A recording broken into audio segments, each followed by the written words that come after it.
Over the past few decades, commuting times have risen dramatically in most major cities.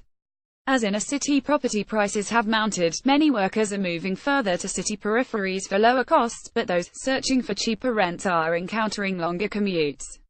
The number of Brits spending 2 hours a day commuting, for example, had increased by 72% in a decade, according to a 2015 study.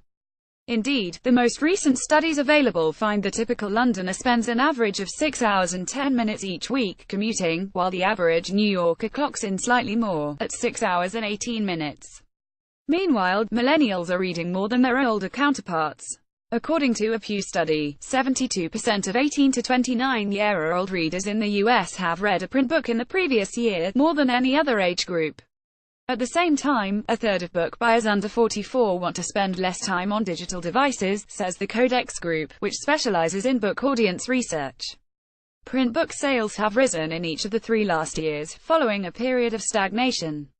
You may also like the man who swims to work. The grueling, 6-hour commute of Beijing's workers. The man who takes a plane to work every day. Publishers are well aware of both these trends, and are actively chasing the commuter read. Penguin has started publishing small-size books designed to pick up, pocket, and go, says Philippa Cowburn, a spokeswoman.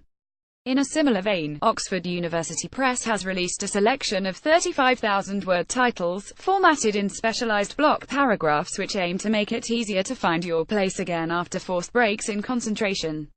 If we consider that the average adult reads about 300 words a minute, in the 6 hours you might commute each week, you could read some 108,000 words, and still have enough time left to check in and update your Twitter. That's about the length of Wuthering Heights, Gulliver's Travels, or Harry Potter and the Prisoner of Azkaban. Of course, that's assuming you're riding on public transport and have the elbow room to open a book. Those behind the wheel have no such option, unless they're listening to audiobooks, that is.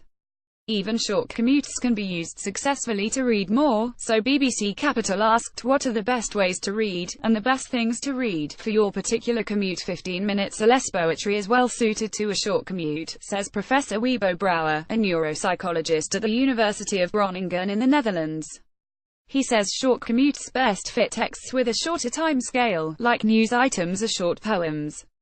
Finishing such a short text offers a moment of choice after, either to read a new short item, to prepare for transfer, or to start a conversation, he says. Another route in is flash fiction, works of 1,000 words or fewer. These stories can fit into a journey of a stop or two, says Irish flash fiction author Adam Trodd. A good place to start would be Sleep is a Beautiful Color, an anthology launched in June this year, in celebration of Flash Fiction Day.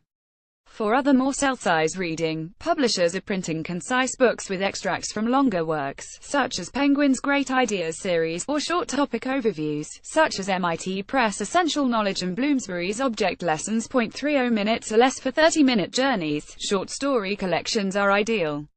Joseph Kennedy, deputy head of bookshop at Oxford University Press, suggests masters of the form such as Anton Chekhov and Catherine Mansfield, and new masters like Laurie Moore. I personally prefer interconnected stories, says publisher Micah Ziervogel, who runs Perrine Press in London. She recommends Breach by Olamide Popular and Annie Holmes, The Beggar Maid by Alice Munro, All That Man Is by David Sally. Also fitting nicely into this category are the Canterbury Tales, the Decameron, and 1001 Nights, all of them latter medieval collections of stories placed within a frame story, each meant to be enjoyed at a different sitting. Alternatively, OUP's very short introductions might be perfect for, say, Ealing to Chancery Lane, or Brooklyn to Midtown Manhattan or other half-hour commutes, says publisher Luciana O'Flaherty. She recommends reading non-fiction in the morning and fiction in the evening. For those coming to London, she suggests starting out with classics set along your commute.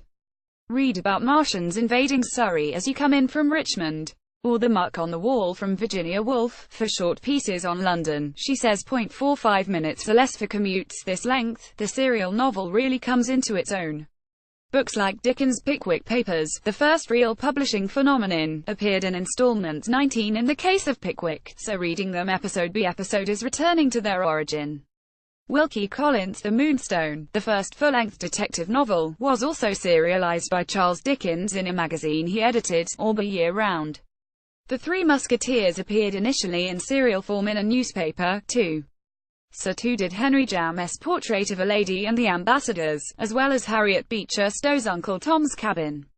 Epistolary novels, which are told through letters and diary entries, fit well into 45-minute commutes to Dracula and Samuel Richardson's Clarissa, or more recently Arawind Adiga's The White Tiger. 60 minutes are more you lucky commuter. Journeys of this length allow enough time to immerse yourself in longer works.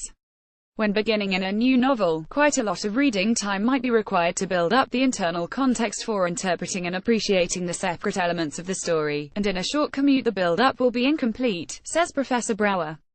Dipping in and out of a lengthy novel doing short journeys, a commuter might consider that the disappointment of being torn out of the story is worse than the gain of learning only slightly more about the events described in the novel, he says.